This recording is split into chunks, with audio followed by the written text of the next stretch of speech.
రోజు పత్రికలు ఫాలో అవ్వడం, అందులో ఎవడెట్టా ఏడి చచ్చినా మనం దాంట్లో ఉన్న పబ్లిక్ అవసరమయ్యే అంశాలని మనసులో పెట్టుకుంటే అప్పుడు దాని మీద ఏదైనా కౌంటర్ వచ్చినప్పుడు కరెక్ట్గా గుర్తించడానికి వీలుంటుంది.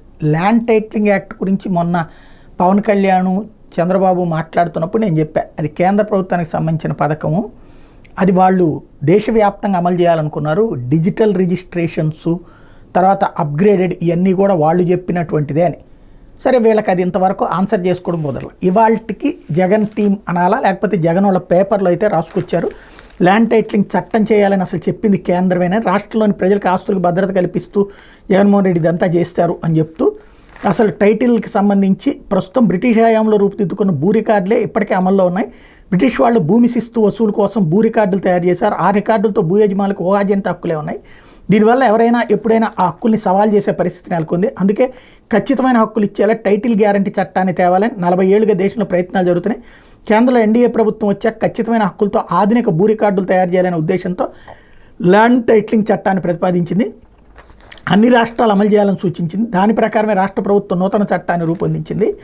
రాష్ట్ర ప్రభుత్వం తెచ్చిన చట్టం ప్రకారం నియమితుడయ్యే భూ ప్రాధికార సంస్థ టైటిల్ రిజిస్ట్రేషన్ అధికారి టీఆర్ఓ పరిధిలోకి ప్రజల స్థిరాస్తులన్నీ వెళ్ళిపోతాయన్న తప్పుడు ప్రచారమే. Land titling appellate authority order లేకుండా టీఆర్ఓ టైటిల్ రిజిస్టర్లో ఏ మార్పు చేసే అవకాశం ఉండదు.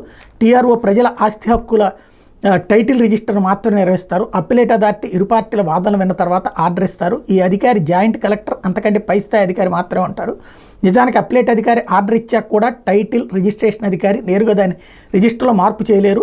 ఆర్డర్ ప్రకారం ఆటో మ్యూటేషన్ జరిగిపోతుంది. ఇక్కడ రెవెన్యూ, రిజిస్ట్రేషన్, సివిల్ కోర్టుల కోసం జోక్యం ఉండదు. దీనివల్ల ప్రజల ఆస్తికి పూర్తి భద్రత ఏర్పడుతుంది. స్థిరాస్తిని కొనుక్కుంటే రిజిస్ట్రేషన్ చేయించుకున్న తర్వాత దాన్ని టైటిల్ రిజిస్ట్రేషన్ అధికారి దగ్గర తిరిగి నమోదు చేయించుకోవాలనేది కూడా స్వార్థపరులు సృష్టించిన అపోహే. రిజిస్ట్రేషన్ జరిగిన వెంటనే ఆటో మ్యూటేషన్ జరిగిపోతుంది. అలాంటప్పుడు తిరిగి టైటిల్ రిజిస్ట్రేషన్ అధికారి దగ్గర నమోదు చేయించుకోవాలని చెప్పడం ప్రజలను వంచడం. ఇదంతా కూడా ఇవాళకి వీళ్ళు సమాధానం చెప్పుకొచ్చారు. అసలు పాయింట్ ఏంటంటే ఈ మోసాలకి చెక్ పెట్టడం, ఇది నిజం కంటే కూడా అబద్ధాన్ని ప్రచారంలోకి తీసుకురావడం అన్నది ఎక్కువగా జరుగుతుంటుంది.